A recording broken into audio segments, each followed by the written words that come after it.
Hi and hello there, Cancer! Welcome new subscribers. My name is Yan, returning tambayers. Thank you sa inyong walang sawang love and support for me. At kung hindi pa na-subscribe pa tayo other channel mga babes, no, just take only what resonates din. At syempre dun sa ating other channel, no, yung link niyan, nilagay ko dyan sa ating description box. No. So dyan, kapag clinic niyo, pupunta kayo there at araw-araw, nag-upload din tayo ng collective reading for all signs doon. So yun nga, wala rin po tayo ditong gender, kaya babae, lalaki, LGBT, lahat ay welcome po. So just take only what resonates, okay? Cross watchers ni Cancer at may Cancerian placements and natal/birth chart, welcome din kayo. So let's go ahead and check these messages right here for you, Cancer. What this Cancer needs to know, can you please show me? Cancer. Messages for Cancer, please. Cancer.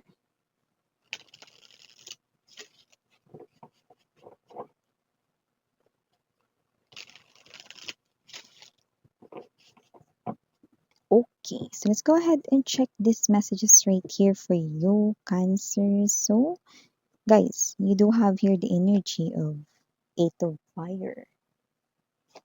Plus, nandito din ang 5 of water. Here din po ang 7 of air. The ego is present here. Page of water. 9 of fire. Bottom of the deck, Knight of water. Knight of earth and the Magician. So it looks like you're manifesting right here not just one, but two options when it comes to love. Yan. One right here receives a lot of attention, pero ikaw lang yung nakikita ko dito na gusto niyang makuha ang iyong attention. Okay? At kung sino man yan, no, possible na siya ay romantic. Hopeless romantic ang mas nakukuha natin. Pwedeng nasaktan na rin siya no, ng masakit talaga no, sa kanyang mga past relationships. Pero this person here will try love once again, no? Dahil sa'yo, no? This person might be a little sensitive, okay? But I do pick up na pwedeng mababaw lang din ang kanyang luha, no? Pwedeng, alam mo yung pag nanonood kayo ng movie, no? Pag drama talagang maiiyak siya, yan, no? May ganong klase ng energy. But this person here is someone who's sweet, no? Medyo may pagka little jelly-jelly, yan, no? Jelly-jelly miss yan. Seloso konti lang. Or selosa konti, yan 'no. Hindi yung todo-todo ha, yung selosang cute 'no or selosong cute, yan. Well, the other one might be by the way, ito ay brand new ha, yan ang nakikita natin dito. Okay? A new person. While on the other hand, no, the other person is someone who's already kilala mo na, who's already in your life, Cancer. Someone na, alam mo yung energy na parang hindi mo maiisip na may gusto siya sa'yo. Someone na pwedeng tidy at maayos sa gamit. Someone na posible, no, na responsable ritong anak, no, at provider ng kanilang family, no, at kung sino man ito, very supportive sa lahat ng ginagawa mo. This person here is someone, no, na parang nagpapagaan ng mga situation at lagi mong maaasahan. Yung mga parang pagtawag mo sa kanya, lagi niyang pinipick up at kung hindi man niya masagot ito ora-orada, siguradong may reply kang makukuha. This person here is your secret admirer at secret lang din na in love siya sa iyo no, for so many years na dito. Might be isa yan sa mga friend mo no, na hanggang ngayon ay single kasi waiting on you. Yan, no? So, kasi naman to energy na to, Cancer, no? You're manifesting here two people in love, no? At nakikita ko parehas na maganda ang kanilang intentions sa'yo. Okay, bala ka na lang mamili dito. Ito bang brand new person na makikilala mo pa lamang? Or ito, no, na posibleng kababata mo, kaibigan mo na, no, or someone na katrabaho mo na, yan, no. So, manifest ko na rin, Miss Yan, na aamin na yan kung sino man tong kilala ko.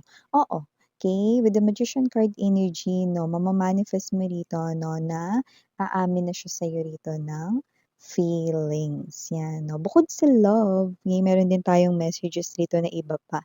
Meron ditong magme-message sa'yo, Cancer, no? Tao rito na punong-puno ng pride, no? At siguro nung past life niya siya ay isang hot air balloon.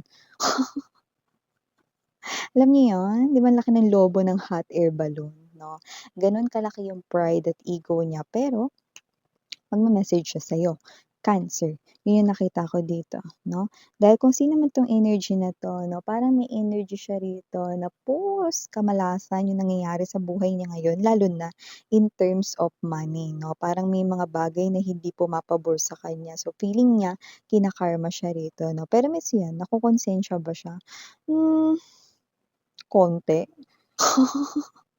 With the Page of Water energy, nakokonsensya ng konti, pero mas concerned pa rin siya sa sarili niya.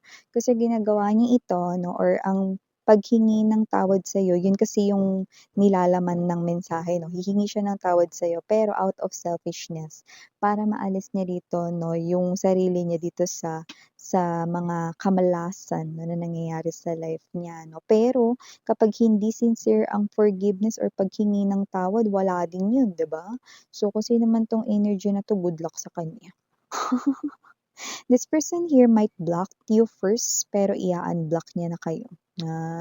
I don't think magwo-work 'tong strategy niya na 'to 'no. Nahihingi siya ng sorry 'no, dahil yun yung kailangan para umayos yung buhay niya 'no. Kasi at the end of the day, ang kanya rito na intensyon 'no, ay pangsarili pa rin. Kasi gusto niya iligtas yung sarili niya, hindi dahil kusang-loob niyang gustong mag-sorry sa'yo.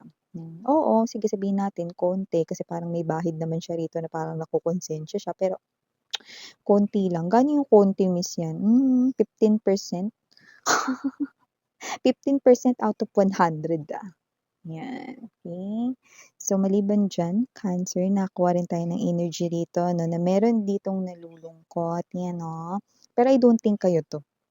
There's someone here around you, could be a friend, could be a family member, could be a kamag-anak right here. Nalulungkot siya rito kasi mukhang ano mo yun, parang rocky road sila ngayon ng kanyang partner, rocky road. Parang meron sila ritong pinagdadaanan 'no, na parang nasa zigzag motion ang kanilang relationship 'no. So, puwedeng ito ay nafi-feel niya na baka ito ay mag-end na yung kanilang relationship, baka malapit na silang mag-separate ng kanyang partner, asawa, boyfriend, girlfriend na may gano'ng klase ng energy. Parang nasa seesaw silang dalawa 'no. So ngayon, okey, itong energy na 'to 'no, ay posible rito 'no, na malaman mo 'yan kasi posibleng meron ka ritong kailangan sa kanya 'no, pero maaaring siya rito ay tatanggi na parang, "Uy, puwede ka ba ngayong ano, pasensya ka na kasi wala ako sa mood, eh."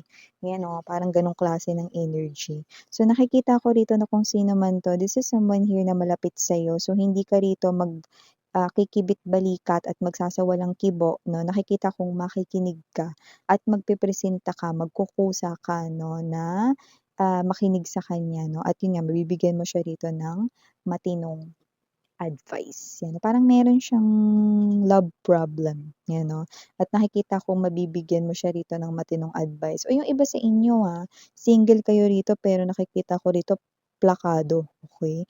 Yung advice na maibibigay ninyo diyan sa taong nangangailangan na yan, okey? So, okay, meron din tayong iba pang mensahe dito with the 7 of Air energy, 9 of Fire right here 'no, parang nasa isang competition mode ang energy mo. Paanong gano'n, Miss Yan, nagkokompetensya ba ako? Wala. Pero kaya ko nabanggit yung nasa competition mode yung energy mo, possible rito that you are on fire. Meaning to say, parang ginaganahan ka rito 'no, na i-excel yung sarili mo. Puwedeng ikaw 'to 'no, na ini-improve mo yung skills na meron ka na, ini-enhance mo gano'n, okey, para mas mapakinabangan mo at inaaral mo, sa study ka rito 'no, dahil gusto mo magkaroon ng knowledge about something na hindi mo alam, para alam mo na kung paano gawin 'yun. Parang new learning, gano'n. So, nakikita ko rito that you are excelling, you are nasa proseso improving yourself 'no, lalo na in terms of your financial, yung nakikita natin dito, Cancer 'no, at nakikita natin dito talagang mag-fly, fly, fly ang inyo rito 'no, na career, job, or yeah, there's something about creativity right here, 9 of Fire energy 'no, kung ano man ang pinagkakakitaan ninyo. Yan, see?